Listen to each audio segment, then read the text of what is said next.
세상을 보는 지식 채널입니다. 오늘은 전 세계적으로 계속되고 있는 우크라이나에 대한 지원에 대해 알아보겠습니다. 러시아와 우크라이나의 전쟁 발발 이후 유럽의 주변국을 포함한 세계 여러 나라들이 전투 장비와 전투 지원 장비 또는 인도적 구호물자를 지원하고 있습니다.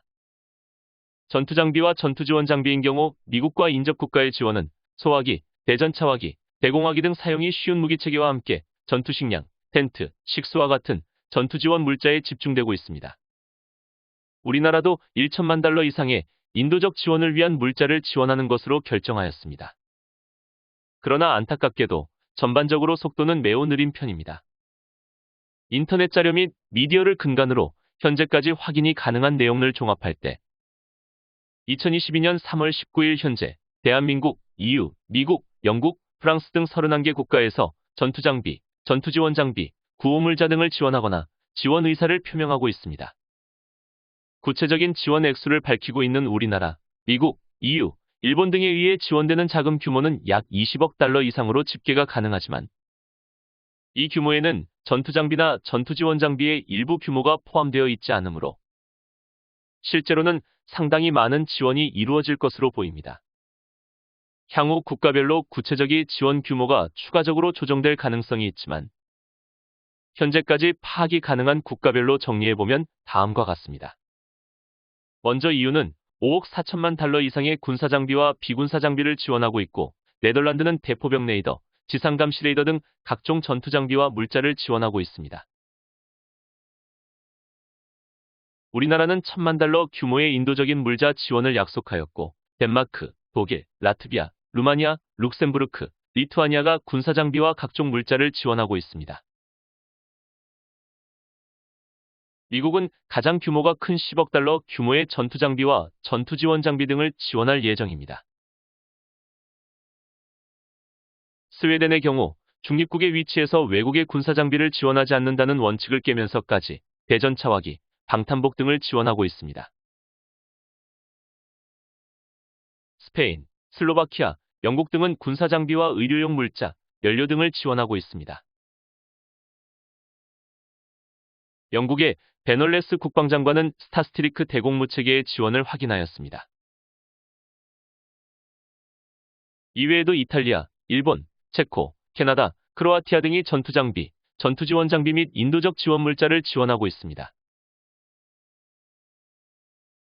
이처럼 러시아와 우크라이나의 전쟁에서 우크라이나의 방어를 지원하기 위하여 전 세계 31개국에서 전투 물자, 전투 지원 물자 또는 인도적 지원 물자를 지원하고 있습니다. 그러면 우크라이나가 러시아와 직접적으로 싸우기 위한 장비는 어떤 것이 지원되고 있을까요? 지금부터는 우크라이나가 러시아와의 전투에서 직접 사용이 가능한 군사 장비, 즉 무기체계의 지원에 대하여 살펴보겠습니다. 각국의 지원 규모를 정리하면서 확인할 수 있었던 무기체계의 명칭을 중심으로 정리해보면 펜저파우스트, 제블린과 같은 경대전차화기가 가장 먼저 눈에 띄입니다. 러시아의 기계화 부대 전진에 대항한다는 측면에서 대전차화기의 중요성은 의심의 여지가 없습니다. 다음은 스팅어, 스타스트릭 등 휴대용 대공미사일 체계입니다. 러시아의 공군력을 위축시킨다는 측면에서 의미가 있는 무기체계입니다.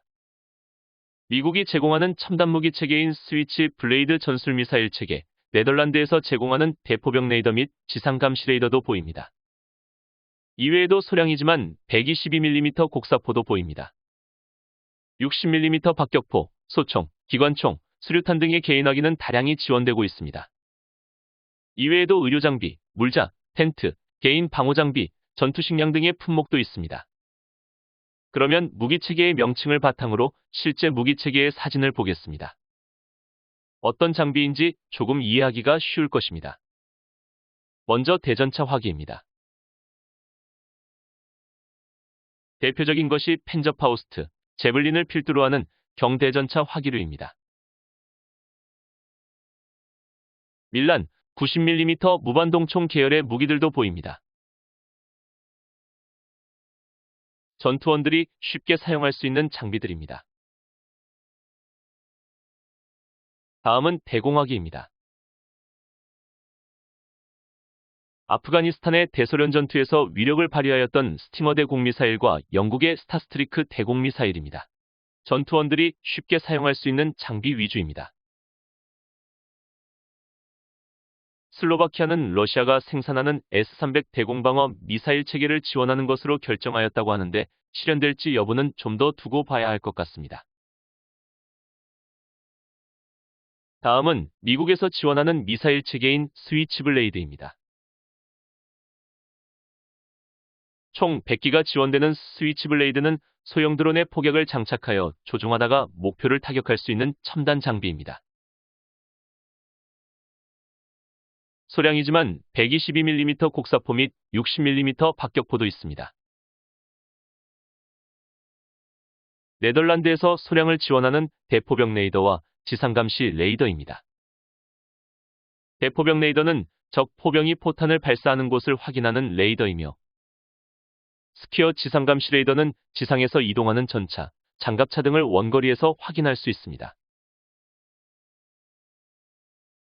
다음은 전투원들이 직접 사용할 수 있는 소화기, 권총, 저격소총입니다. 마지막으로 전투원들을 직접적으로 지원하기 위한 지프 차량, 방탄조끼, 헬멧, 텐트 및 전투식량 등의 전투지원 물자입니다. 이러한 무기체계와 물자들을 볼 때 많은 장비들이 구소련의 장비라는 것을 알 수 있습니다. 사실상 우크라이나는 구소련의 무기체계에 익숙하다는 특징으로 인하여 인접 국가들은 구소련제 무기체계를 지원하는 것이라고 할 수 있습니다. 또한 전투병력 개개인이 사용하기에 편리한 대전차 화기, 대공화기, 소화기, 저격용화기에 집중되고 있음을 알 수 있습니다. 122mm 곡사포, 대포병 레이더 등은 정규군 부대에서 운용하여야 하나 정상적인 운용이 가능할지 여부는 미지수입니다. 특이한 무기체계로 미국의 에어로버몬트사에서 개발한 초소형의 무인 항공기에 폭탄을 장착하여 공격하는 스위치블레이드 전술 미사일입니다.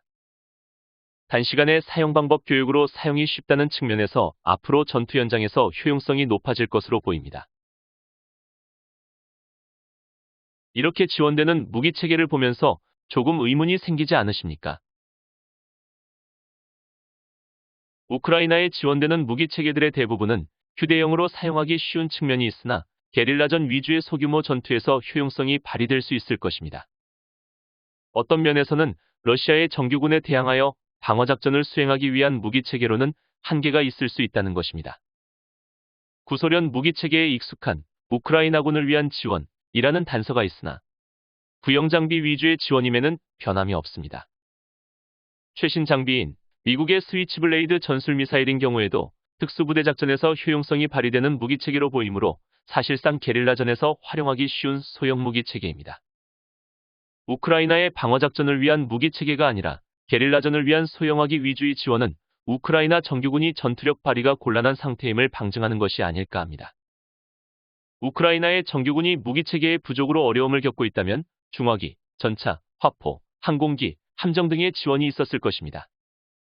그러나 그렇지 않습니다.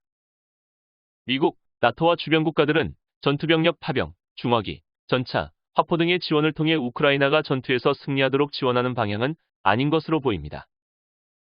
오래된 이야기지만 한반도에서 발생한 6.25 전쟁에서 미국을 필두로 한 유엔군의 지원을 보면 차이는 확연합니다. 아시아의 조그만 나라, 한반도에서 벌어진 6.25 전쟁에서 전투를 위한 병력 파병 국가는 미국을 포함한 16개 국가 194만 849명이었으며 전투부대, 항공기, 함정 등 전쟁의 승리를 위한 지원을 실시하였습니다. 대한민국 국군은 109만 911명이 유엔군과 나란히 싸웠습니다. 이러한 유엔군의 지원과 대한민국 국군의 희생을 바탕으로 오늘날의 대한민국이 존재할 수 있는 것입니다. 현재 벌어지고 있는 러시아와 우크라이나의 전쟁에서 미국과 유럽의 국가들이 어떤 지원을 하고 있는지를 보면 극명하게 차이가 드러납니다. 물론 단순 비교는 어렵겠지만 어떤 이유에서든 복잡한 국제정세 속에서 동맹으로 구조화되지 않는다면 우방국의 지원은 제한적일 수밖에 없다는 냉엄한 현실을 파악할 수 있습니다.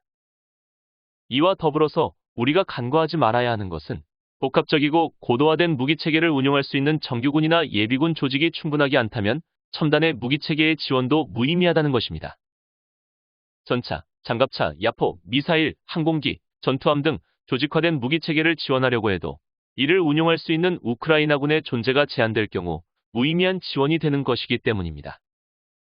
러시아와 우크라이나의 전쟁을 보면서 우리가 명심하여야 할 것은 싸우려는 의지만으로 국가 안보가 지켜지는 것은 아니라는 냉엄한 현실입니다. 지금까지 러시아와 우크라이나의 전쟁에서 우크라이나를 위해 지원되는 군사장비와 물자에 대해 알아봤습니다. 다음 시간에는 러시아와 우크라이나의 전쟁에서 실질적으로 우크라이나에서 전투력을 발휘하고 있는 전투부대에는 어떤 것이 있는지 알아보겠습니다. 감사합니다.